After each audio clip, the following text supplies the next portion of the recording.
What's up everyone and welcome back to the MMA Zone. Today, let's get started with Nate Diaz submits Tony Ferguson in thrilling final fight on UFC contract. In the main event of UFC 279, Nate Diaz picked up an incredibly thrilling win over Tony Ferguson. The fight saw both men find success throughout the first 3 rounds as Diaz landed flurries while El Cucuy battered the lead leg of the Stockton superstar. Between the 3rd and 4th rounds, Ferguson's corner called for the former collegiate wrestler to shoot for a takedown on Diaz, something Ferguson did at the wrong moment, leading the former interim lightweight champion into a tight guillotine that forced him to tap. The win was an impressive one for Diaz, who has now officially completed his UFC contract. With the submission win, the younger Diaz brother became the first man to submit Tony Ferguson in the UFC, marking just the 2nd submission loss of El Cucuy's illustrious career. Following the 4th round victory, Diaz spoke to Joe Rogan inside the octagon, revealing that while he has love for the UFC, Dana White, Lorenzo Fertitta, and Hunter Campbell, he wants to show MMA fighters how to successfully cross over into other combat sports.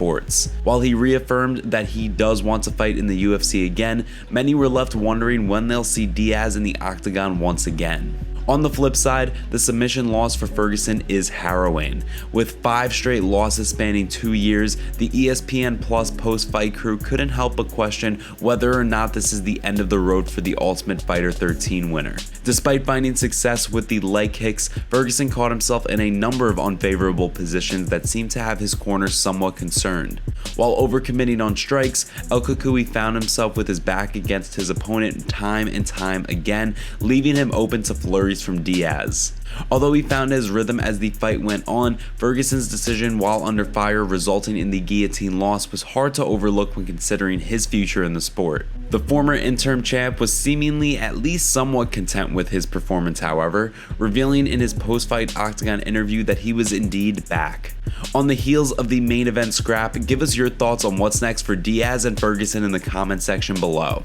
Khamzat Chimaev submits Kevin Holland in 1st round. In the co-main event of UFC 279, streaking prospects Khamzat Chimaev and Kevin Holland squared off in a highly anticipated grudge match more than a year in the making. While both men entered into fight week set to fight different opponents, Chimaev weighed in nearly 10 pounds over the welterweight non-title fight limit of 171 pounds. As the UFC scrambled to keep all of the fighters on the card, a matchup between Chimaev and Holland seemed only fitting given the pair's numerous altercations.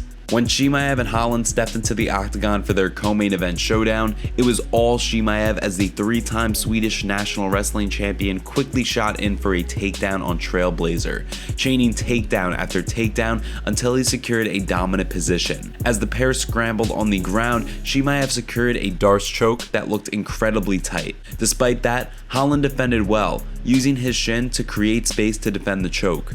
Unfortunately for Holland, despite some impressive submission defense, with Chimaev unrelenting in his pursuit of the Darce choke, it was only a matter of time before Trailblazer was forced to tap out. On the heels of the 1st round submission loss, it's hard to say that Holland's stock dropped. Given that he accepted the fight against arguably the scariest guy in the division on just 24 hours notice, he also likely earned himself a considerable amount of favor with the UFC. The loss snapped a 2-fight win streak for Holland, preventing the former middleweight from making his debut on the UFC welterweight rankings. If fight fans know one thing about Holland, however, it's that the California native will likely look to return to the octagon sooner rather than later.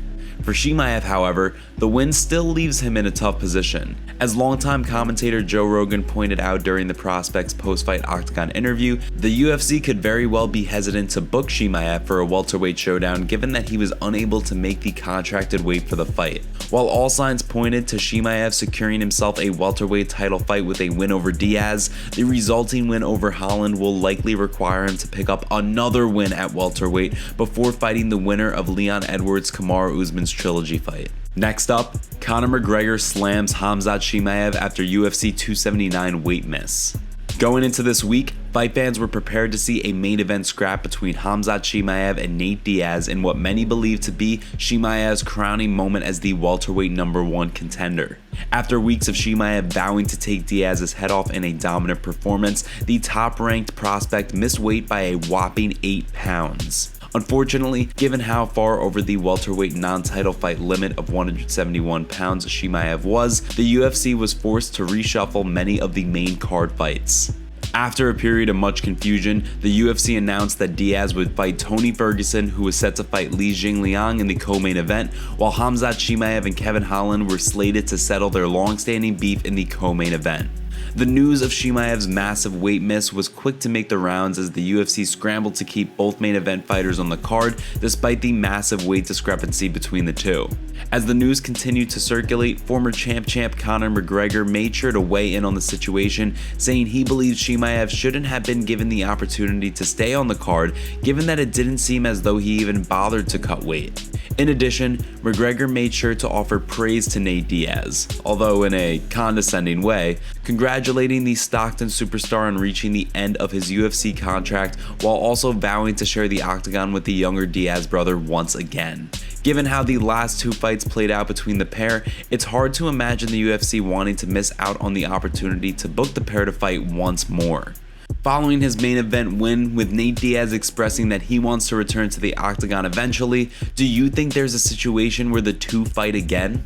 And now, for our breaking news story of the day, we have Dana White announcing a big money move for the UFC. Last night, Dana White announced that the UFC is planning on going to Africa very soon. Where's the next city, whether in the United States or around the world, that the organization is looking to get into? Yeah, we literally just had a meeting the other day, and we're talking about, we're seriously talking about Africa now. We're actually starting to look at venues and cities to hold an event. So Africa is going to happen very soon. Who do you think should headline the UFC Africa card? Let us know down in the comment section below. Last up, Sean O'Malley proposes 155 pounds for Petr Yan Showdown. On the main card of UFC 280, former interim bantamweight champion Petr Yan will step foot in the octagon against streaking Dana White's Contender Series alum Sean O'Malley in a fight that will likely determine the next bantamweight #1 contender. Ahead of the fight, O'Malley has a unique idea to combat the frustration of dieting during training camp, something he believes that Petr Yan could also be willing to work around. He spoke on a recent episode of his Bro O'Malley podcast saying, I'm a lightweight, dude. I'm a 155. I walk around, never get above 160. Petr, I don't know what he walks around at. I'm assuming 155-ish. After explaining that the process of cutting weight just to regain it before stepping foot in the octagon is something that he considers stupid, given that he can't eat snacks during his training camps, O'Malley suggested something completely unheard of, weighing in at his walk-around weight of 155 pounds. So, Petr, if you see this, brother, catch weight 55. let's weigh in at 155. For the number 13 ranked O'Malley, the fight is an incredible opportunity to collect the biggest win of his career against Petr Yan. On the flip side, Yan will be looking up to pick a win en route to securing a shot at the title against the winner of the Aljamain Sterling vs TJ Dillashaw, which will take place on the same card as O'Malley Yan. Do you think O'Malley will be able to pick up the biggest win of his career? Or will Yan's experience make the difference in the pivotal scrap? Give us your predictions down below. Today's video was packed with some juicy stories from the fight world. What are your thoughts about what's going on in the MMA? Don't forget to smash the like button and subscribe to the MMA Zone to see more videos just like this. See you next time.